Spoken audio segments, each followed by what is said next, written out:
श्री स्वामी समर्थ. मी मालिनीश lifestyle या ब्लॉगमध्ये तुम्हा सर्वांचं मनापासून स्वागत आहे. तर कालच्या व्हिडिओला प्रतिसाद दिल्याबद्दल सर्वांचं मनापासून खूप खूप धन्यवाद. आज जो व्हिडिओ आहे तो म्हणजे महालक्ष्मीच्या आव्हानाचा, आणि त्या दिवशी शुक्रवार पण होता, त्यामुळे मी आपल्या मेन उंबरठ्याची पूजा सकाळीच करून घेतली. म्हणजे मग सायंकाळी तर पूजेला वेळच नसतो ना, कारण आता सायंकाळी तर महालक्ष्म्यांचं आपल्या आवाहन करायचं म्हणजे गौराईचं आव्हान. त्यामुळे जो उंबरठा होता त्याला हळदीचं लेपन वगैरे करून घेतलं आणि तो उंबरठा अशा पद्धतीने सजवून ठेवला मी फुलांच्या पाकळ्याने. म्हणलं सायंकाळी नाही होणार आपल्याला, तर चला आता सजून ठेवूया. आता खूप आज तर एवढी घाई का नाही, आज सगळं काही करायचं आणि इथूनच लक्ष्मी माता आपली येणार आहेत, त्यामुळे म्हटलं उंबरठा सजवून ठेवावा. आणि खरंच साहेबांनी पण भरपूर फुले मला आणून दिली होती या दिवशी शेतातली, आणि त्यासोबत लाल फुले पण भरपूर होते, बेलपत्र पण होते आणि पांढरे पण फुले भरपूर आणून दिली होती. कारण सणवार असला ना तर साहेब खरंच भरपूर फुले आणून देतात. आणि आता बघा एवढी फुले आहेत आणि बघा हे एवढं फुलांचा मला हार बनवायचा आहे, माळ करायची आहे. म्हटलं चला हार करून घ्यावा, महालक्ष्मीला उद्या सकाळी गळ्यात घालता येईल आणि रात्रीचा तर मग दुसराच येतो आपण जो मागवला आहे तो महालक्ष्म्यांच्या आरतीसाठी. आणि इथे माझी सकाळची पूजा पण झालेली आहे. आता सकाळची पूजा करून घेतली आणि कलशस्थापना पण करून घेतली, कारण शुक्रवार होता तर माझं शुक्रवारी जो माझा कलशस्थापना असते ती कलशस्थापना पण व्यवस्थित करून घेतली. म्हटलं चला सायंकाळी एवढी घाई होती का नाही, कावड्यांची पूजा पण करून घेतली. आणि आता आमच्याकडे कसं महालक्ष्म्यांना डब्यातून काढून डायरेक्ट राशीवर मांडून त्याची देवघरामध्ये पूजा केली जाते, कारण आम्ही तुळशीजवळ नेत नाहीत. एकदा महालक्ष्मी घरात आली, जेव्हा नवीन आणली तेव्हा मुखवटे, त्यानंतर आम्ही त्यांना बाहेर काढत नाहीत.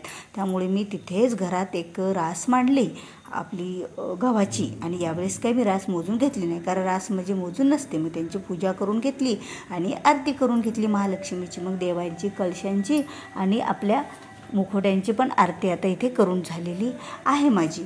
आणि आता बघा एवढी घाई राहते ना आज, मग सायंकाळचं सगळं आटोपलं आणि मी आणि आई बसलो तिथे लक्ष्मींना म्हणजे आता हात शिवण्यासाठी, म्हणजे आपण हाताला ब्लाऊज पीस घालून घ्यायचा अगोदर, तर आईने मला त्याच्यासाठी मदत करू लागली. आईने एका हाताला आणि एका महालक्ष्मीच्या हाताला आणि मी एका लक्ष्मीच्या हाताला त्याला घालून घेतलं ते ब्लाऊज. आणि इथे डेकोरेशन पण साहेबांचं आमच्या तयार झालेलं होतं. त्यांनी अगोदरच दुपारी डेकोरेशन सगळं काही तयार करून ठेवलेलं होतं. आणि जो मकर असतो महालक्ष्म्यांचा तो पण सजून ठेवलेला होता, लायटिंग पण लावून ठेवलेली होती. तर आत्ता फक्त यामध्ये महालक्ष्म्याच आपल्याला उभ्या करायच्यात. तर काय झालं माहीत आहे का, की आईला झोप येत होती, मग त्यामुळे आई झोपली. मग साहेब होते माझ्या मदतीला, पण साहेबांना साडींचं कसं म्हणजे मलाच साडी घालावी लागली ना, तर मी मग एकटीनंच महालक्ष्म्यांना साड्या नेसवल्या. खूप दिवसाच्या नंतर असं कधीच मी एकटीनं महालक्ष्मीला साडी घातली नाही, पण आज म्हणजे यावेळेस महालक्ष्म्यांना मी एकटीने साडी घातली. थोडं वाटलं आता कसं होईल काही नाही, आणि अंधारा दिसत नव्हतं, उलटं सुलटं थोडासा पदर वगैरे होतो ना उलटा सोयीचा, तर ते पण बघितला, पण व्यवस्थित मग मिरवण्या वगैरे करून घेतल्या. आणि बघा कधीही महालक्ष्म्यांचं करताना एकटीनं जर करायचं म्हटलं तर साडींची सुद्धा वाटते की आपल्याच्यानं चुकती का काय साडी, म्हणजे काय होत म्हणजे चुकू नये साडी घालताना, व्यवस्थित यावं हा पण प्रश्न होता. कारण बघा 4 बायका बघायला ना विशेषनं असं म्हणतात की तुम्ही नाही का आमचे पाहुणे वगैरे ज्या वेळेला मी स्टेटसला ठेवते ना महालक्ष्मीचं, म्हणतात तुम्ही काही सामान ठेवत नाही समोर. आणि मी म्हटलं नाही, मला सामानापेक्षा महालक्ष्मी व्यवस्थित सजवणं, त्यांचे पेल्ले व्यवस्थित सजवणं आणि ते जर पसारासमोर मांडलं ना ती व्यवस्थित महालक्ष्मी दिसत नाही आणि संपूर्ण ते कसं त्याच्याकडं लक्षच राहत नाही. मग त्या जे काही सामान आपण मांडलं त्याच्याकडंच लक्ष राहतं. मग माझं कसं असतं माहीत आहे का, जे पूजेचं साहित्य असतं, जसं की पूजेसाठी आपल्याला आता महालक्ष्म्यांच्या पूजेमध्ये एकतर राशींची पूजा, आता आमच्याकडे 7 राशी आहेत बघा, 7 राशींची पूजा आणि त्यासोबत महालक्ष्म्यांच्या पिलवण आणि त्यासोबत त्यांचं जे काही फराळाचं असेल ते तर आम्ही डब्यामध्येच ठेवतो, समोर मांडत नाही आहेत आम्ही. समोर तर फक्त म्हणजे काही ताजं जेव्हा केलं ते नैवेद्य दाखवून घेत असतो. तर इथे माझं संपूर्ण महालक्ष्मी मांडले. आणि ही जी आरती आहे ती म्हणजे शेवट म्हणजे महालक्ष्म्या त्या निरोप म्हणजे उठायच्या दिवशी महालक्ष्म्या म्हणजे गौराईला उठवायच्या दिवशी सकाळची आरती. मग म्हटलं साहेब घरी होते तर चला दोघे मिळूनच आरती करूया. मग साहेबांनी धूप आणि दीप व्यवस्थित घेऊन दिलं. बघा साहेबांचं एवढं काम व्यवस्थित असतं का नाही. माझ्यापेक्षा साहेब व्यवस्थित धूप दीप देतात. त्यांना माझ्यापेक्षा सुद्धा जास्त अशी माहिती आहे. तर बघा ती धूप आणि दीप किती व्यवस्थित देत आहेत. आणि त्यांनाच द्यावं लागतं. 5 वेळा धूप देतील वेगळा, 5 वेळा दीप वेगळा देतील. म्हणजे शास्त्रोक्त पद्धतीने नैवेद्य कसा दाखवायचा तसा रोजच आमच्याकडे शास्त्रोक्त पद्धतीनेच नैवेद्य दाखवला जातो रोजच्या देवांना. आणि आज तर महालक्ष्मी, तर आता आरतीला धूप आणि दीप द्यायचा आणि नैवेद्य हा दाखवून घ्यायचा. आता 3-4 ताटं मांडलेले होते म्हणजे पिल्याचे, महालक्ष्मीचे. म्हणजे आमच्याकडे त्या दिवशी सकाळी पण नैवेद्य असतो. कांडुला भात, बुटुल्याचा भात आणि त्यासोबत भजे, पापड आणि एक फळाची भाजी आणि कांडुल्यासोबत तूप. अशा प्रकारचा हा नैवेद्य म्हणजे दुसऱ्या दिवसचा सकाळचा म्हणजे गौरीची पूजा होती ना आदल्या दिवशी सोमवारी, तर हा मंगळवारचा नैवेद्य. तर त्या दिवसाचा हा व्हिडिओ आहे तुम्हाला मी दाखवत आहे की आमच्या महालक्ष्म्यांना शास्त्रोक्त पद्धतीत अशा पद्धतीत आम्ही नैवेद्य दाखवला. आणि नैवेद्य बघा लक्ष्मीचं रूप जसं आदल्या दिवशी असतं ना पूजेच्या वेळेला, पण दुसऱ्या दिवशी माझ्या तर लक्षात आलं की थोडंसं नाराजच लक्ष्म्या दिसतात. बघा कसं तरी रूपच थोडं असं त्यांचं उठावदार रूप जे असतं ते कमीच झाल्यासारखं वाटतं कसं तरी. आणि साहेबांनी मी पूजा आणि करू. साहेब पण म्हणत होते आज थोड्या वेगळ्याच वाटायलात का गं महालक्ष्म्या, काल कसा लूक येत होता पूजेच्या नंतर. मी म्हटलं नाही आता आज त्यांना सासरी परत जायचं असतं ना, त्या 3 दिवसासाठी माहेराला आलेले असतात, तर त्यांना सासरी परत जायचं असतं म्हणून त्यांचं थोडं. आता बघा आपण पण कधी माहेरातून सासरी येताना कितीही आपल्या घरी चांगलं असू द्या, सगळ्या गोष्टी असू द्या, पण आपण नाराज होतोच का नाही. त्याचप्रमाणे मग महालक्ष्म्याचं पण तसंच असतं बघा. आपण नाराज झाले तिथे असं वाटत होतं मला, तर ते दिसलं म्हणजे मला ते जाणवलं, मला आभास झाला तसा. आता वाटलं पण मला तसं. आता तुम्हाला काय माहीत काय वाटतं तुमच्या महालक्ष्म्याच्या समोर ज्यांच्याकडे आहेत, तर नक्कीच तुम्ही कमेंट करून मला म्हणजे सांगा की कसं तुम्हाला तुमच्या महालक्ष्म्याविषयी वाटतं, की खरंच त्या नाराज दिसतात का शेवटच्या दिवशी. तर आणि बघा इथे नैवेद्य बघा किती वेळ लागतो नैवेद्य दाखवायला. आणि संपूर्ण मी व्यवस्थित तुम्हाला नैवेद्य दाखवला. मी म्हटलं चला व्हिडिओ जर थोडा मोठा झाला तर काही हरकत नाही, पण नैवेद्य कसा असतो हा संपूर्ण दाखवायलाच पाहिजे.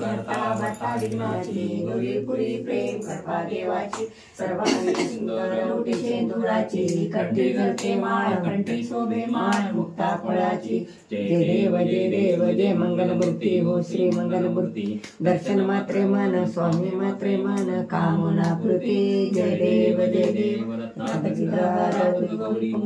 चंदनाचे उठे कुंकुमेश्वरा. हिरे दडत मुक्त शोभतो बरा. नळदुडतीन पुढे चरणी घागर्या. जय देव जय मंगलमूर्ती हो श्री मंगलमूर्ती. दर्शन मात्रे मन स्वामी मात्रे मन कामना पूर्ती. जय देव दर्पितांबर परिवर वंदना. सरळ सुंड वक्रतुंड त्रिनयना. दास रामाचा वटपावे सगना. संकष्टी पावावे निर्वामे रक्षावे सुरवर गिरिवदना. जय देव जय मंगलमूर्ती व श्री मंगलमूर्ती.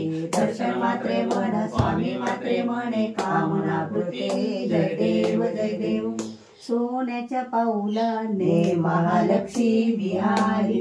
ओवाळी ते कापराने भक्ती प्रसन्न झाली. नेसुनी जरतारी अंगी चोळी बदामी. सोन्याच्या पाऊलाने महालक्ष्मी आली. ओवाळी ते कापराने भक्ती प्रसन्न झाली. सुखाच्या कोरणी नाका दंडती मोरणी.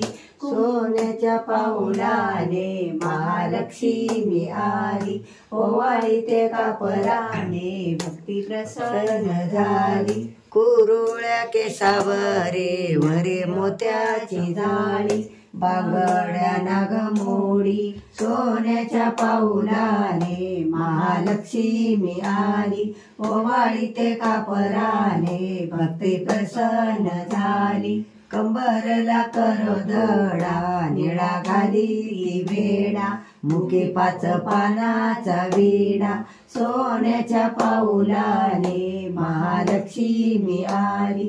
ओवाळी ते कापराने भक्ती प्रसन्न झाली. गव्हा तांदळाच्या माता घाली ती राशी, गव्हा तांदळाच्या माता घाली ती राशी, सोन्याच्या पाऊलाने महालक्ष्मी आली, ववाळी ते कापराने भक्ते परस ठेवायचं. हा आई तू म्हण आता ती घे एक आरती म्हण की आरतीच केली नाही छान झाली की.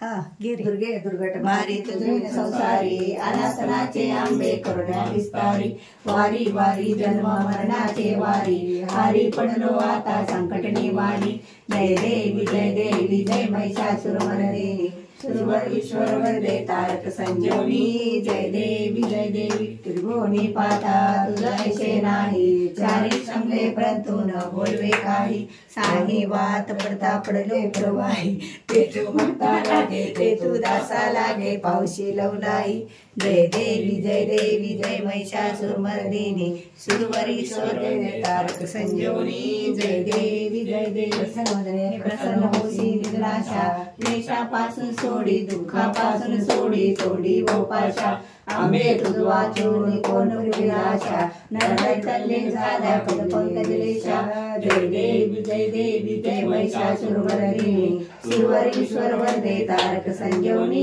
जय देवी कर्पूर मन आता कर्पूरम करावतारम संसार सारम भुजंगधारम करा आता बस डोळ्यानं पाविलं रूप तुझे प्रेमे आलिंगनाने. लक्ष्मीची संपूर्ण आरती संपन्न झाली आणि खूप छान प्रसन्न वाटू लागलं. आणि तर भेटूया चला आता पुढच्या एका नवीन व्हिडिओ सोबत. श्री स्वामी समर्थ.